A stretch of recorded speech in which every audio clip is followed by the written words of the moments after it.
Comment mettre en place les statuts? Les statuts doivent être obligatoirement rédigés par écrit sous forme d'un acte et de manière privée, ou vous pouvez également avoir recours à un acte notarié.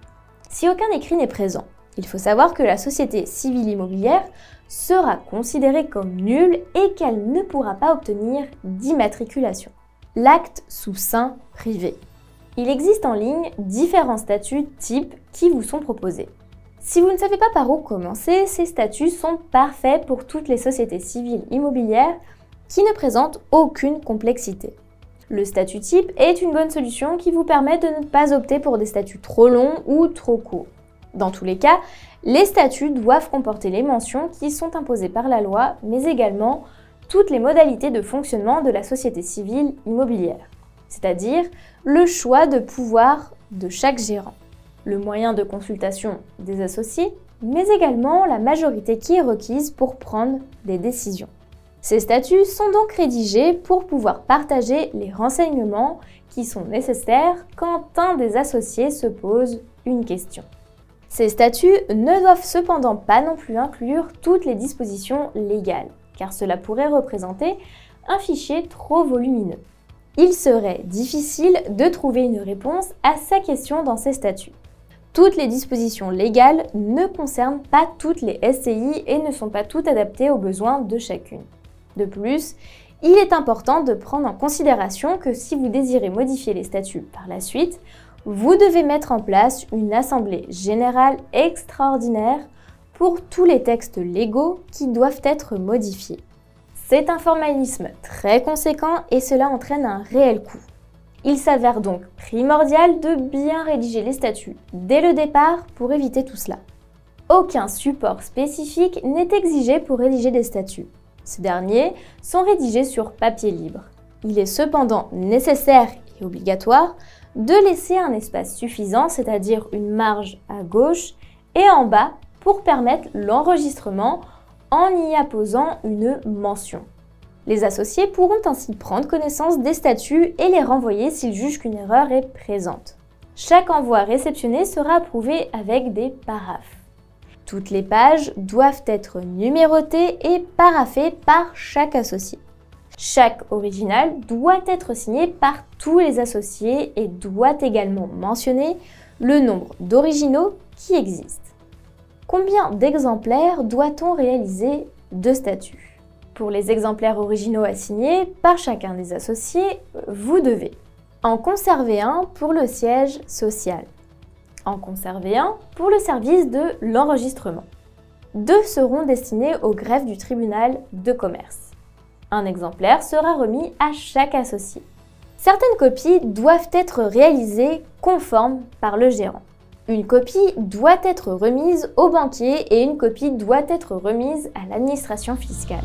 N'oublie pas de t'abonner à notre chaîne pour ne manquer aucune de nos prochaines vidéos. Et surtout, pense à liker si le contenu te plaît.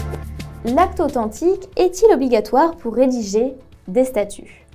Avoir recours à un acte authentique n'apporte aucune sécurité supplémentaire. Cependant, si vous décidez de faire appel à un notaire, cela va vous permettre de bénéficier de conseils.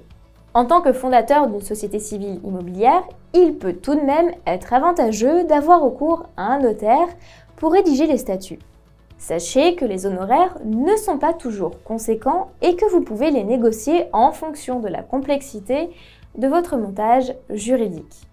Le notaire sera en mesure alors d'évaluer les préoccupations de chaque futur associé pour que les statuts soient adaptés et légaux. Le but étant notamment d'éviter certaines difficultés dans la vie de la société par la suite. De plus, le notaire est le professionnel le plus compétent pour vous aider dans cette démarche. Apport d'un immeuble à une SCI. En cas d'apport d'un immeuble à une SCI avec un bail supérieur à 12 ans, les statuts peuvent être rédigés de manière privée.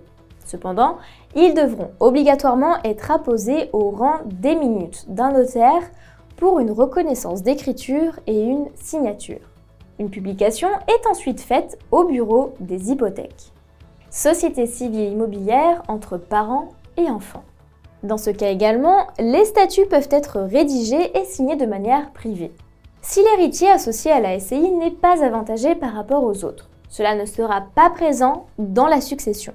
Vous pouvez cependant faire appel à un notaire qui sera en mesure de répondre à toutes vos questions concernant la transmission de votre patrimoine et dans la succession et qui fait chaque jour face à des problèmes successoraux. C'est donc un sujet qu'il maîtrise à la perfection. La SCI entre époux.